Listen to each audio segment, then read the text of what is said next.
अस्सलाम वालेकुम। आज के लेक्चर में आप सबको खुशामदीद।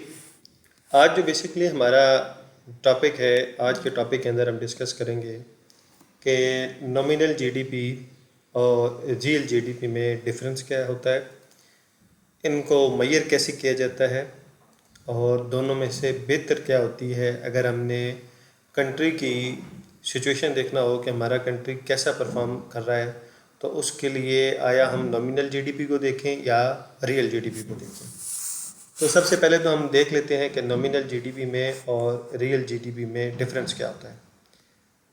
बेसिकली जो नॉमिनल जीडीपी है, नॉमिनल जीडीपी के अंदर आप करंट ईयर की प्राइस ले रहे होते हैं और करंट ईयर की ही क्वांटिटी ले रहे होते हैं, जबकि रियल जीडीपी के अंदर आप जो प्राइसेस हैं उनको कांस्टेंट कर देते हैं, क्वांटिटी करंट ईयर की ले रहे होते हैं। मिसाल के तौर पे अब अगर 2025 की बात करते हैं तो रियल जीडीपी के अंदर जो क्वांटिटी है वो तो 2025 की आएगी, लेकिन प्राइस किसी भी एक बेस ईयर की आएगी। वो बेस ईयर आपने जो मर्ज़ी डिसाइड किया वो 2010 हो सकता है, 2011, 2020, 22 जो भी है, प्राइस किसी भी प्रीवियस ईयर की होगी। जबकि नॉमिनल जीडीपी के अंदर प्राइस भी करंट ईयर की होगी और क्वांटिटी भी करंट ईयर की होगी। मसलन अगर आप क्वांटिटी ले रहे हैं 2025 की तो प्राइस भी 2025 की होगी। अगर क्वांटिटी 2024 की ले रहे हैं तो प्राइस भी 2024 की होगी। अगर आप क्वांटिटी ले रहे हैं 2023 की तो प्राइस भी 2023 की होगी, जब आप नॉमिनल जीडीपी कैलकुलेट कर रहे हैं। रियल जीडीपी के अंदर प्राइस आपकी फ़िक्स हो जाती है, क्वांटिटी चेंज हो रही होती है। तो ये पहला डिफरेंस है between nominal GDP and real GDP, कि नॉमिनल जीडीपी के अंदर प्राइसेस कांस्टेंट नहीं रहती, प्राइसेस चेंज हो रही होती हैं और क्वांटिटी भी चेंज हो रही होती है। रियल जीडीपी के अंदर प्राइसेस कांस्टेंट हो जाती हैं और क्वांटिटी चेंज हो रही होती है। जो दूसरा डिफरेंस है या दूसरी डेफिनेशन जो आमतौर पे हम कहते हैं कि nominal GDP is not adjusted for inflation while real GDP is adjusted with inflation और एडजस्टेड फॉर इन्फ्लेशन। इसका मतलब यह है कि जब आपने नॉमिनल जीडीपी के अंदर प्राइसेस को फिक्स नहीं रखा, प्राइसेस को कांस्टेंट नहीं रखा, हर ईयर पे प्राइसेस चेंज हो रही हैं, हर नए ईयर की न्यू प्राइस आ रही है, तो definitely with the passage of time inflation चूँकि बढ़ रहा होता है, तो इन्फ्लेशन के बढ़ने की वजह से आपका वो फैक्टर आउट नहीं हो रहा। तो नॉमिनल जीडीपी के अंदर आप इन्फ्लेशन वाला फैक्टर ले रहे होते हैं। रियल जीडीपी के अंदर चूँकि हम क्या देते हैं कि प्राइसेस फिक्स हैं, प्राइसेस कांस्टेंट हैं, किसी भी प्रीवियस ईयर की एक हम प्राइस ले रहे हैं। मिसाल के तौर पे 2025 की अगर हमने जीडीपी कैलकुलेट करनी है और 2010 की प्राइस ले रहे हैं, तो 2010 से लेकर 2025 तक हम कहते हैं प्राइस कोई चेंज नहीं आया, वही 2010 वाली प्राइस लेंगे। तो इस तरह हम ये कहते हैं कि हमने इन्फ्लेशन को एडजस्ट कर लिया है, हम ये अज्यूम करते हैं प्राइसेस चेंज नहीं हो रही। तो इसलिए हम ये कहते हैं कि नॉमिनल जीडीपी के अंदर इन्फ्लेशन एडजस्टेड नहीं होता, रियल जीडीपी के अंदर इन्फ्लेशन एडजस्ट होता है। फिर नेक्स्ट जो डिफरेंस है बिटवीन नॉमिनल जीडीपी और रियल जीडीपी वो ये है, नॉमिनल जीडीपी की जब हम कैलकुलेशन कर रहे होते हैं तो उसमें प्राइस भी चेंज होती है और क्वांटिटी भी चेंज होती है, क्योंकि हमने चीज़ों को फिक्स नहीं किया होता। जब आप रियल जीडीपी की बात करते हैं तो रियल जीडीपी के अंदर हम लोग प्राइस को फिक्स कर लेते हैं, तो रियल जीडीपी के अंदर जो चेंज लाने वाली चीज़ है वो सिर्फ और सिर्फ क्वान्टिटी है। नॉमिनल जीडीपी में कोई बेस ईयर नहीं होता, इसलिए कि हमने किसी भी ईयर की प्राइस को फिक्स नहीं किया होता। रियल जीडीपी के अंदर कोई ना कोई एक बेस ईयर फिक्स होता है जिसके साथ हम अपनी हर ईयर की क्वांटिटीज़ को कंपेयर कर रहे होते हैं। तो इसलिए रियल जीडीपी के अंदर एक बेस ईयर होता है, नॉमिनल जीडीपी के अंदर कोई बेस ईयर नहीं होता। फिर नॉमिनल जीडीपी को यूज़ किया जाता है करंट मार्केट वैल्यूज़ को मेजर करने के लिए, जबकि रियल जीडीपी को मेजर करते हैं किसी भी प्रीवियस ईयर की प्राइसेस के साथ कंपेयर करते हुए। अब नॉमिनल जीडीपी का जब भी आप आंसर कैलकुलेट करेंगे तो वो हमेशा ज़्यादा आएगा, रियल जीडीपी का आंसर हमेशा कम आएगा। उसकी रीज़न ये है कि नॉमिनल जीडीपी के अंदर आप प्राइसेस चेंज कर रहे होते हैं, तो आपका आंसर ग्रेटर आने की वजह ये हो सकती है कि इन्फ्लेशन आ गया था, प्राइसेस आगे बढ़ गई थी, तो प्राइसेस के बढ़ने की वजह से इन्फ्लेशन आ गया। जबकि रियल जीडीपी के अंदर आप लोगों ने प्राइसेस को कांस्टेंट रखा होता है, प्राइसेस फिक्स होती हैं, तो उसका आंसर हमेशा कम होता है।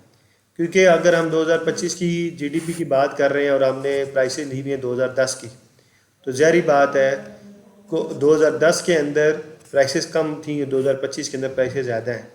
तो नॉमिनल जीडीपी का आंसर ग्रेटर आएगा और रियल जीडीपी का आंसर लेस आएगा, इसलिए कि हम लोगों ने प्राइसेस को कांस्टेंट रखा हुआ है, हम लोगों ने इन्फ्लेशन वाला फैक्टर बीच में नहीं ऐड किया। तो इसलिए नॉमिनल जीडीपी का आंसर हमेशा ज़्यादा आता है और वो मिसलीडिंग होता है, इसलिए कि हो सकता है कि आपकी प्रोडक्शन ना बढ़ी हो, जस्ट आपकी क्वांटिटी बढ़ी हो। तो क्वांटिटी के बढ़ने की वजह से आपका आंसर ग्रेटर आ गया था और आपका नॉमिनल जीडीपी का आंसर हमेशा ग्रेटर आएगा, इस वजह से कि आपकी प्राइसेस बढ़ी थी। प्राइसेस के बढ़ने की वजह से आपका आंसर ग्रेटर आ जाता है, जबकि रियल जीडीपी के अंदर आंसर ग्रेटर आने की सिर्फ एक ही कंडीशन है कि आपकी क्वांटिटी ज़्यादा थी। तो इसलिए हम हमेशा प्रेफर करते हैं कि रियल जीडीपी को देखा जाए, क्योंकि real GDP actual picture show करता है। एक्चुअल पिक्चर कैसे शो करता है कि क्वांटिटी ज़्यादा प्रोड्यूस होती है, आपकी एक्सपोर्ट होती है, लेबर्स को अपॉर्चुनिटी मिल रही होती हैं। तो इस वजह से हमें नज़र आता है कि अगर आपकी रियल जीडीपी बढ़ रही है तो एक्चुअल टर्म में आपका कंट्री ग्रो कर रहा है। जबकि नॉमिनल जीडीपी का आंसर अगर ग्रेटर आ गया है तो वो मे बी इस वजह से हो सकता है कि प्राइसेस बढ़ गई थी, तो प्राइसेस के बढ़ने की वजह से इन्फ्लेशन आ गया, प्राइसेस के बढ़ने की वजह से आपकी जीडीपी का आंसर तो ग्रेटर आ रहा है, लेकिन इसका हरगिज़ मतलब ये नहीं है कि आपका कंट्री ग्रो कर रहा है। वो जो जीडीपी का आंसर ग्रेटर आ रहा है वो सिर्फ और सिर्फ इस वजह से आया कि इन्फ्लेशन आ गई थी।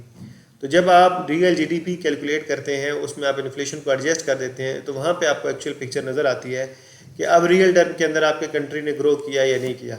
तो मैं अक्सर स्टूडेंट को समझाने के लिए नॉमिनल जीडीपी और रियल जीडीपी को इस तरीके से समझाता हूँ कि अगर आपकी इनकम लास्ट मंथ थी 50,000 और इस मंथ आपकी इनकम होगी 60,000, तो क्या हम ये समझें कि हमारी इनकम बढ़ गई है? तो ये जो 50 से 60,000 10,000 का इंक्रीज़ आया है, हम क्या अज्यूम करें कि हमारी इनकम बढ़ गई है? तो अगर हम इसको सिर्फ नंबर्स की फॉर्म में देखें तो नंबर्स की फॉर्म में हमें ये नज़र आता है कि 10,000 रुपये का इनकम में इंक्रीज़ आ गया।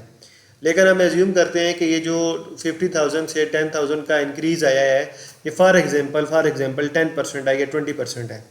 तो अगर आपकी इनकम में 20% का इंक्रीज़ आया है और साथ ही इन्फ्लेशन में भी 20% का इंक्रीज़ आ गया है, तो जितनी number of goods and services आप 50,000 से बाई कर रहे थे, तो 60,000 से भी आप उतनी number of goods and by कर रहे हैं।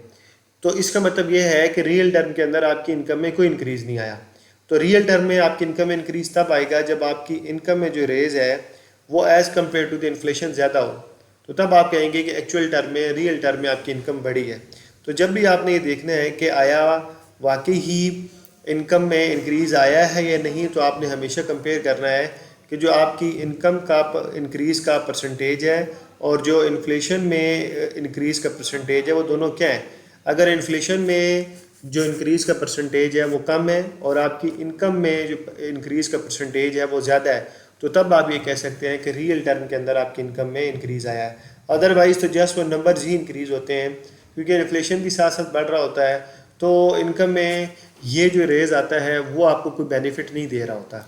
तो इसलिए जब भी हमने कंपेयर करना है तो हम हमेशा रियल टर्म को कंपेयर करते हैं। नॉमिनल हमारे लिए इतना बेनिफिशियल नहीं होता। नॉमिनल जीडीपी कभी भी आपको अपनी इकोनॉमी की एक्चुअल पिक्चर नहीं बता रहा होता। तो इसलिए मोस्टली हम यूज़ करते हैं रियल जीडीपी को अपनी इकोनॉमिक सिचुएशन को देखने के लिए।